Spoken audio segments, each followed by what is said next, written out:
예, 오늘 말씀 보겠습니다. 미가서 말씀이에요. 구약 성경 미가 6장 6절부터 8절까지 말씀 보겠습니다. 한 절씩 교독하겠습니다. 내가 무엇을 가지고 여호와 앞에 나아가며 높으신 하나님께 경배할까? 내가 번제물로 일련된 송아지를 가지고 그 앞에 나아갈까? 여호와께서 천천의 순양이나 만만의 강물 같은 기름을 기뻐하실까? 내 허물을 위하여 내 바다들을 내 영혼의 죄로 말미암아 내 몸의 열매를 드릴까? 같이 읽겠습니다. 사람아, 주께서 선한 것이 무엇임을 내게 보이셨나니 여호와께서 내게 구하시는 것은 오직 정의를 행하며 인자를 사랑하며 겸손하게 내 하나님과 함께 행하는 것이 아니냐. 아멘. 얼마 전에 미국에 있는 애틀란타의 한 카페에서 나이 지긋한 어떤 한인 목사님 한 분이 막 카페 매니저한테 소리를 지르고 막 갑질을 했다라고 하는 기사가 났었습니다. 제가 그 기사 보고 마음이 별로 좋지 않더라고요. 그래서 뭐 이상한 목사님 하나 나와서 교회 욕먹이는구나 하면서 그냥 그 기사 제목만 보고 지나쳤던 기억이 나요. 그러다 오늘 설교 준비를 하다가 문득 그 기사가 생각이 나서 한번 찾아봤습니다. 유튜브에도 찾아보니까 당시 영상에 이렇게 찍힌 게 나오더라고요. 그걸 보면서 참 마음이 답답했던 것이, 이분이 이제 막 너무 흥분해가지고 막 격앙돼가지고 끊임없이 막 따지는 말씀하시는 거예요. 근데 아이처럼 구시죠. 예. 놀라운 것은 그 와중에도 중간중간에 목사님스러운 말투나 단어들이 막 있더라고요. 본인이 확신하는 바에 대해서는 절대로 고집을 꺾지 않는 그 모습을 보면서 아주 전형적인 꼰대 목사님 그런 모습이 보였습니다. 물러서질 않는 거예요. 진리에 있어서는 물론 우리는 고집스러울 필요가 있습니다. 고집스러워야 돼요.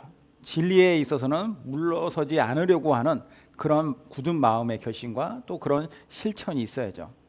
예를 들어서 바울이요, 예루살렘으로 올라갈 계획을 가지고 있었을 때 바울 주변에서 많은 사람들이 바울을 뜯어 말렸습니다. 지금 올라가시면 큰일 납니다. 잡혀서 죽습니다. 이런 얘기들을 계속했어요.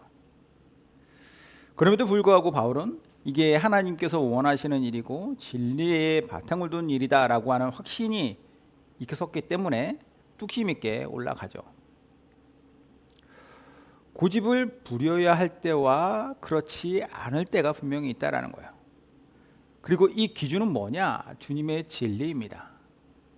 우리가 주님의 진리 안에서 이 진리를 수호하기 위해서 고집을 부리는 것, 그것이 아니라면은 나머지 영역에서는 내 고집과 내 어떤 주관보다도 상식이라든가 합리적인 생각을 가지고 판단하고 행동하는 것이 필요하죠. 그렇지 않으면 그것이 우리의 어떤 지위를 가지고 누군가를 억압한다든가 강압적으로 한다든가 그럴 수 있다라는 거예요. 아쉽게도 오랜 신앙생활 하신 분들 중에서도 이걸 잘 구분하지 못하는 분들이 있는 것 같아요. 이게 진리다.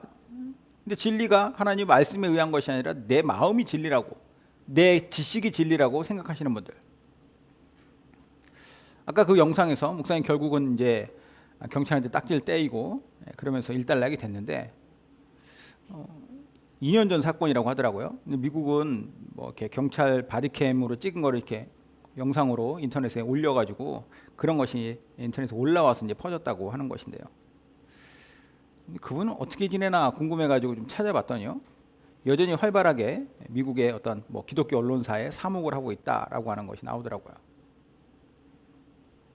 문득 이런 궁금증이 또 생겼어요. 그럼 다 좋다 이거. 앞서 있었던 일들 뭐 그때는 잠깐 흥분해서 그럴 수 있었겠다라고 친다면 그 이후에 시간이 벌써 2년이 지났으니 그 사이에 이 당사자와 은혜롭게 이것을 잘 해결했을까? 이런 생각을 했습니다.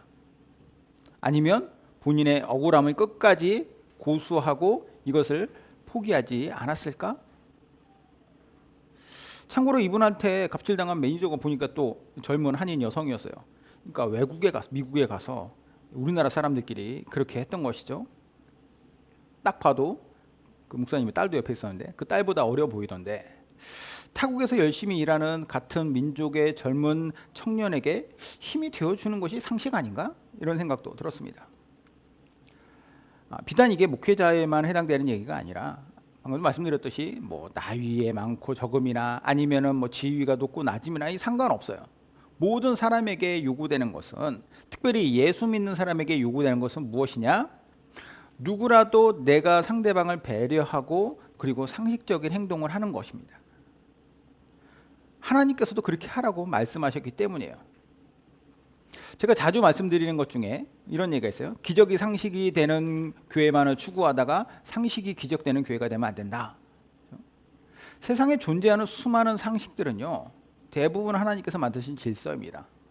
그러나 하나님께서 만들어 놓으신 이 질서나 상식이 있다 할지라도 때로는 그것을 뛰어넘는 어떤 기적적인 것들이 필요하기 때문에 하나님께서 기적을 베푸실 때도 있죠. 그런데 너무 기적을 상식처럼 일어나게 해주십시오 라고 하면서 상식을 오히려 파괴하는 그런 행동, 그런 마음가짐, 그럴 여지가 있다라는 거예요. 어떤 목사님이 세상에 무례한 기독교인들이 많은 이유를 설명하는데 이렇게 얘기하더라고요. 인간과의 관계는 무시하고 오직 하나님과의 관계만을 중요시하기 때문이다. 자, 이러다 보니까 누군가와 갈등이 생기고 또 그 갈등 속에서 누군가에게 내가 잘못을 저질렀을 때 우리에게 죄책감이 들잖아요. 그럼 이 죄책감이 들 때 어떻게 하느냐? 이 죄책감으로 인한 사과를 그 상대방에게 하는 것이 아니라 하나님께 회개하고 그걸로 딱 끝낸다는 거, 이걸로 퉁친다. 물론 잘못이 있으면 당연히 하나님께 회개해야죠. 그러나 회개하는 것으로만 끝내는 것이 아니라 상대방과의 문제를 잘 해결하는 거, 사과해야 될 것이 있으면 사과를 하고 그렇게 해결해야 되는데 그걸 안 하면 안 된다는 거예요. 그것이 상식이죠. 영화 밀양에서도 보면은 어린 아들을 죽인 살인범을 이제 아이의 엄마가 가서 큰맘 먹고 뭐 교회에서 뭐 은혜 받고 막 그랬던 것 같아요. 그래서 가서 용서하기 위해서 찾아갑니다. 근데 자기를 찾아온 아이 엄마에게 살인범이 뭐라고 얘기하느냐? 감옥에 들어와서 내가 복음을 들었습니다. 하나님께서 나 같은 죄인도 용서해 주신다고 하셨습니다. 그래서 저의 매일매일의 삶은 이제 새로워졌고 평안해졌습니다 라고 이야기하는 장면이 나와요. 틀린 말은 아니죠. 그런데 그 말을 지금 누구한테 하고 있느냐가 중요해요. 자기로 인해 아들을 잃은 엄마 앞에서 이것을 편안한 표정으로 나는 은혜 받아서 이제 문제가 해결됐습니다 라고 얘기한다면, 내가 용서받고 구원받고 은혜 받았다고 하더라도 내가 저지른 일의 결과는 바꿀 수가 없잖아요. 그렇죠? 누군가의 생명을 빼앗았고 그 아이만 바라보며 살던 엄마의 삶은 다 망가뜨렸고 짓밟았고 진짜 애통하는 사죄를 해야 하는 그 사람이 눈앞에 있을 때 그 앞에서 상식적이고 마땅한 행위가 무엇인지에 대해서 알지 못했다는 거예요. 저는 그 장면을 딱 보고 제일 먼저 든 생각이 이거였습니다. 도대체 어떤 놈이 저렇게 가르친 거야? 라는 생각이었어요. 저런 식으로 배우고 또 그런 식으로 이해하게 하면 안 되죠. 진짜 저 스스로에게 다짐해요. 진짜 목숨 걸고 말씀 제대로 가르쳐야겠구나. 잘못된 것으로, 잘못된 게 물론 이제 뭐 그 자체가 다 잘못됐다는 건 아니지만 이것을 어떻게 적용할 것인가에 대해서도 제대로 알아야 되는 거 아닙니까? 우리 모두가 정말 말씀을 올바로 배우고 깨닫고 그 말씀 안에 살아가야 되는 거예요. 하나님께서 무엇을 원하시는가, 여호와께서 우리에게 기대하시는 것이 무엇인가를 우리는 잘 알아야 한다는 거죠. 이런 전제로 오늘 말씀 볼 텐데요. 오늘 말씀에서는 하나님께서 원하시는 것에 대해, 여호와께서 원하시는 것에 대한 오해와 진실에 대한 이야기를 담고 있습니다. 본문을 기록한 선지자 미가라고 하는 선지자 미가. 미가라는 이름의 뜻은 누가 하나님과 같은가. 미가의 그 본인 이름처럼 하나님의 원하시는 뜻이 무엇인지를 여기에서 알려주고 있습니다. 이 하나님이 원하시는 뜻에다가 누가 합당하게 자신의 삶을 맞춰서 살 것인가, 여기에 대해 알려주고 있다는 것이죠. 자, 이건 뭐 잘 알기, 이 말씀을 잘 이해하려면 당시 시대적 상황도 먼저 알아야겠죠. 미가의 시대적 특성은요, 이사야서를 보면 됩니다. 이사야의 거의 동시대와 같은 지역에서 활동했던 선지자가 바로 미가이기 때문이에요. 같은 남유다의 선지자로서 같은 동시대를 살았어요. 미가 1장 1절을 보면은 유다의 왕들 요담과 아하스와 히스기야 시대에 모레셋 사람 미가에게 임한 여호와의 말씀 곧 사마리아와 예루살렘에 관한 묵시라. 자, 이게 미가 활동 당시의 시대예요. 왕들은 요담과 아하스와 히스기야 시대다. 자, 이사야 시대 한번 볼게요. 이사야 1장 1절. 유다 왕 우시야와 요담과 아하스와 히스기야 시대에 아모스의 아들 이사야가 유다와 예루살렘에 관하여 본 계시라. 거의 비슷하죠. 이사야가 약간 먼저 활동을 시작했다라고 하는 것 외에는 이사야와 미가가 같은 시기에 활동을 했어요. 연대로 한 사람은 BC 740년에서 680년 사이 약 한 60년 정도의 기간인데 이 시대의 특성이 있습니다. 하나님의 징계가 점점 피할 수 없는 상황이 되어가는 거예요. 그러니까 나라 자체가 전체적으로 썩어가고 있었습니다.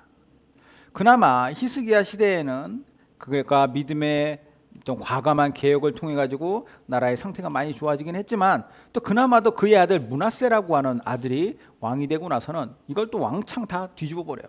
원래대로 원래 썩었던 대로 다 망가뜨려 버립니다. 이게 나라가 원래 그런 것 같아요. 잘 만들어가고 올바른 방향으로 가기 위해서는 썩은 것을 도려내고 막 이런 것 개혁하고 이런 것은 오랜 시간과 정성과 노력이 필요합니다. 그런데 이걸 망가뜨리는 건 한순간입니다. 어느 순간에 나라 전체가 엉망진창이 될 수 있는 거예요. 유다는 점점 멸망의 마일리지를 쌓아가고 있었어요. 제가 지난달 7월 21일 날 이사야 43장으로 두려워하지 말고 보라 이런 말씀을 전했었는데 그때 이사야 시대의 상태 그걸 설명하기 위해서 이사야 1장 말씀을 봤었습니다. 다시 한번 볼게요. 1장의 2절에서 4절. 하늘이여 들으라 땅이여 귀를 기울이라 여호와께서 말씀하시기를 내가 자식을 양육하였거늘 그들이 나를 거역하였도다. 소는 그 임자를 알고 나귀는 그 주인의 구유를 알건만은 이스라엘은 알지 못하고 나의 백성은 깨닫지 못하는도다 하였도다. 슬프다 범죄한 나라여 허물진 백성이여 행악의 종자여 행위가 부패한 자식이로다. 그들이 여호와를 버리며 이스라엘의 거룩하신 일을 만홀히 여겨 멀리하고 물러갔도다. 그리고 그 다음 21절부터 23절. 신실하던 성읍이 어찌하여 창기가 되었는고 정의가 거기에 충만하였고 공의가 그 가운데 거하였더니 이제는 살인자들 뿐이로다. 내 은은 찌꺼기가 되었고 내 포도주에는 물이 섞였도다. 내 고관들은 패역하여 도둑과 짝하며 다 뇌물을 사랑하며 예물을 구하며 구하를 위하여 신원하지 아니하며 과부의 숭사를 수리하지 아니하는도다. 하나님을 거역한 자들, 나라가 종교적으로도 썩었고 정치적으로도 썩었고 사법 체계도 무너졌고 질서가 엉망이 되었어요. 그러다 보면 누가 피해를 받느냐? 약자들이 피해를 받는 시대가 되는 것이죠. 미가의 시대도 동일한 시대였기 때문에 같은 문제를 안고 있었습니다. 그런데요, 이런 시대임에도 불구하고 나름대로 하나님 앞에 내가 열심히 살아보겠다라고 하는 사람들은 여전히 있었습니다. 자신들의 열심을 가지고 하나님을 섬기겠다고는 했지만 사실 알맹이는 빠진 껍데기 신앙일 뿐이겠죠. 홀만 있는. 자, 오늘 본문 6절, 7절 보면은 내가 무엇을 가지고 여호와 앞에 나아가며 높으신 하나님께 경배할까? 내가 번제물로 일련된 송아지를 가지고 그 앞에 나아갈까? 여호와께서 천천의 수장이나 만만의 강물 같은 기름을 기뻐하실까? 내 허물을 위하여 내 맏아들을 내 영혼의 죄로 말미암아 내 몸의 열매를 드릴까? 당시의 이스라엘 백성들이요, 어떻게 해서든지 하나님 마음에 들어보려고 하는 노력은 했습니다. 나름대로 열심히 어떻게 하면 하나님 기뻐하실까? 좋은 것 드리면 하나님 기뻐하실까? 번제로 일련된 어떤 송아지를 가지고 가서 번제물로 바치면 좋아하실까? 뿐만 아니라 많이 드리면 좋아하실까? 1000마리의 수장이나 10,000개의 강줄기를 채울 만큼의 많은 기름으로 올려드리면 분명히 좋아하실지도 몰라. 심지어는 가장 소중한 것, 내 아들까지, 맏아들까지, 장자까지 드리면 좋아하실까? 장자를 하나님 앞에 바치면 그 하나님께서 기뻐하시고 감탄하실지도 몰라라고 생각까지 했다라는 거예요. 이게 그냥 비유가 아닌 것이, 실제로 미가가 활동할 당시 이 왕들 중에서 두 번째 왕 아하스 왕 같은 경우에는 자기의 아들을 인신제사로 바친 자입니다. 열왕기하 16장에 보면은 아하스가 왕이 될 때 나이가 20세라 예루살렘에서 16년간 다스렸으나 그의 조상 다윗과 같지 아니하여 그의 하나님 여호와께서 보시기에 정직히 행하지 아니하고 이스라엘의 여러 왕의 길로 행하며 또 여호와께서 이스라엘 자손 앞에서 쫓아내신 이방 사람의 가증한 일을 따라 자기 아들을 불가운데로 진행하게 하며 아들을 제물로 바쳤다라는 거예요. 하나님은 인신제사를 한 번도 받으신 적이 없고 금지하셨습니다. 큰 죄라고 하셨는데 아하스가 이렇게 한 것은 하나님을 인신제사를 받는 몰래과 같이 생각하기 때문이에요. 이방의 우상과 같이 그 우상을 위하여서 사람들이 열심히 행하는 것에 자기가 감동을 받으면 그것이 말씀에 위배됨에도 불구하고 내가 그대로 하는 것으로 말미암아 내가 이만큼 열심히니 상대방인 하나님도 이것을 받으십시오. 말이 안 되는 것이죠. 물론 당시에 사람들이 좋은 것들이고 소중한 것들이고 많은 것을 드림으로써 하나님을 섬기려 했던 그것 자체는 뭐 어떤 소중한 부분일 수도 있겠죠. 다 잘못이라고 볼 수는 없어요. 그러나 그 마음의 중심이 어땠느냐, 그리고 하나님께서 기뻐하시는 일이냐 아니느냐에 대해서 고려하지 않았다면 그건 문제가 됩니다. 이처럼 어리석은 그들에게 하나님께서 말씀하세요. 내가 진짜 원하는 것이 있다. 8절이 바로 그것인데, 사람아 주께서 선한 것이 무엇임을 내게 보이셨나니 여호와께서 내게 구하시는 것은, 자 그러면서 이제 원하시는 것이 나와요. 오직 정의를 행하며 인자를 사랑하며 겸손하게 내 하나님과 함께 행하는 것이 아니냐. 세 가지를 원하신대요. 세 가지. 하나님께서는 정의를 행하는 것을 원하신다. 정의를 행하는 것. 첫째는 정의를 행하는 것을 원하신다. 정의를 행하는 것을 원하신다라고 했을 때 정의란 무엇인가? 정의. 정의라고 하는 단어는 히브리어로 미시파트라고 하는 단어입니다. 미시파트. 이 미시파트는 재판에서 비롯된 단어예요. 재판의 기준이 되는 법령 혹은 관습, 이게 미시파트예요. 또 재판의 과정을 뜻하는 심리한다고 하잖아요. 심리도 미시파트고, 그리고 그로 인한 판결과 악인에 대한 심판도 미시파트로 정의될 수 있습니다. 최종적으로 재판을 통해서 억울한 사람의 눈물을 닦아주고 악인에게는 합당한 처벌을 하는 그 상태까지 이르는 것을 다 정의라고 말을 해요. 그러니까 정의는 무엇이냐? 이 재판과 관련된 모든 것이 다 정의라고 하는 개념에 있다라는 거죠. 요즘에 우리나라가 들썩들썩합니다. 매번 시끄러워요. 정치계도 그렇고 사법계도 그렇고 모든 국민은 법 앞에 평등하다. 이 헌법의 기본 원칙을 사람들은 다 지켜야 한다라고 당연하다고 생각했지만 그게 무너져 있는 것을 보게 됩니다. 재판도 이상하게 공정하지 않은 방식으로 이루어지는 것 같고, 판사의 판결도 믿을 수가 없고, 검사의 기소도 믿을 수 없는 시대가 되었어요. 그러다 보니 많은 사람들이 진짜로 내가 설마 했던 말도 안 된다라는 일들이 일어날까 두려워하고 있죠. 최종적인 결과가 억울한 사람들이 덤탱이를 쓰고 악인들은 처벌받기는커녕 잘 살게 되고, 이러한 것은 절대 미시파트가 아니죠. 이런 시대에 그리스도인 향해서 하나님 말씀하세요. 내가 너희에게 원하는 것은 미시파트를 행하는 것이다. 미시파트가 성취될 수 있도록 이것을 삶에 적용하고 행동에 옮기는 거예요. 그럼 우리 마음 한편으로 이런 생각이 들죠. 이론은 조금 알겠는데 그러면 어떻게 행하라는 것인가? 나는 법조인도 아니고 정치인도 아닌데 어떻게 내가 미시파트를 행할 수 있을 것인가? 자, 여기에 대해서 독일의 가장 유명한 정의의 행동파 목사님이 있어요. 디트리히 보네퍼라고 하는 목사님인데, 이 디트리히 보네퍼 목사님은 나치에 항거하다가 이제 결국은 히틀러 암살하려고 하는 그런 또 계획을 세우고 막 그러다가 발각이 돼가지고 걸려서 39살에 교수형 당했어요. 이 목사님이 정말 기독교는 비겁할까라고 하는 책을 썼는데 거기에 이런 내용이 나옵니다. 그리스도인이 된다는 것은 특정한 방식의 종교인이 된다든지 어떤 방법론을 기초로 뭔가 업적을 쌓는 것이 아니라 사람으로 살아간다는 것을 의미합니다. 그리스도인답다는 것은 저 멀리 인간 세상과는 동떨어진 곳에서가 아니라 가장 인간적인 모습으로 더불어 살아가기를 원하는 것입니다. 그리스도인은 사람이 사람 되어 하나님 앞에서 살 수 있고 또 그렇게 살아가는 삶에 가치를 둡니다. 그리스도인은 이 세상을 무대로 활동합니다. 세상에 적응해 함께 일하고 영향을 끼치며 이곳에서 하나님의 뜻을 행하는 것입니다. 그러므로 그리스도인은 풀죽은 비관론자가 아니라 이 세상 한가운데서 기쁘고 쾌활하게 살아가는 사람입니다. 자, 무슨 뜻이냐?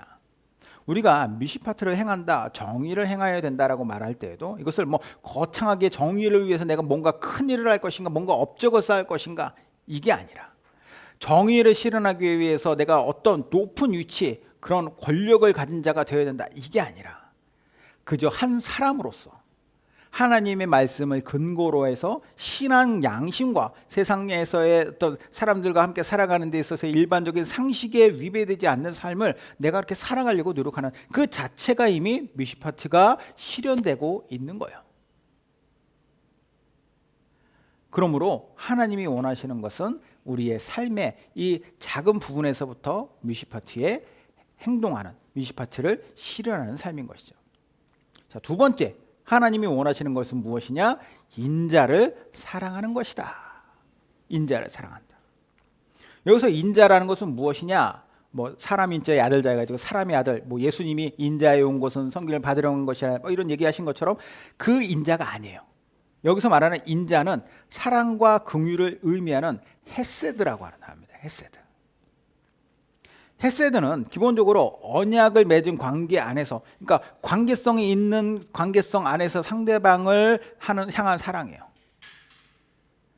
우리말로 번역할 때 뭐 인자라든가 성실이라든가 충성이라든가 이런 말로도 번역을 했는데 아주 뭐 개념이 아주 포괄적이기 때문에 이런 단어들을 썼던 것 같아요. 번역할 때.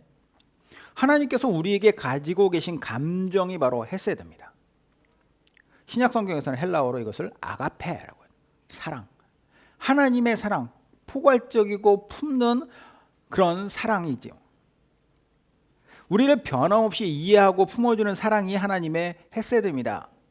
자, 그런데 이렇게 얘기해요. 인자를 사랑하는 것이다. 사랑을 사랑하는 것이다 라고 얘기해요. 인자에는 사랑이라는 개념이 포함되어 있지만 이걸 또 사랑한다라고 하는 뜻의 이 사랑이라고 하는 단어는 아하바라고 하는 단어가 있어요. 아하바. 일반적으로 행복한 사랑의 감정을 가지고 사모하는 것, 이 아하바예요. 제가 18년 전쯤에 이스라엘을 갔다 온 적이 있었는데 사해에 가니까, 사해에는 뭐 유명한 게 사해 소금, 그죠? 그리고 사해 머드가 유명해요.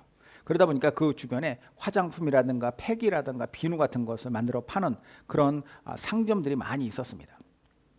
뭐 선물도 살 겸 해가지고 거기서 이렇게 봤는데 다른 제품들보다 이렇게 퀄리티가 높은 제품, 이스라엘 메이커 중에 아하바라고 하는 화장품 회사가 있더라고요.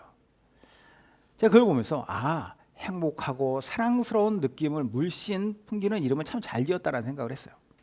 하나님께서는 우리를 헤세드를 아하바하는 삶을 살기 원하신다는 거죠.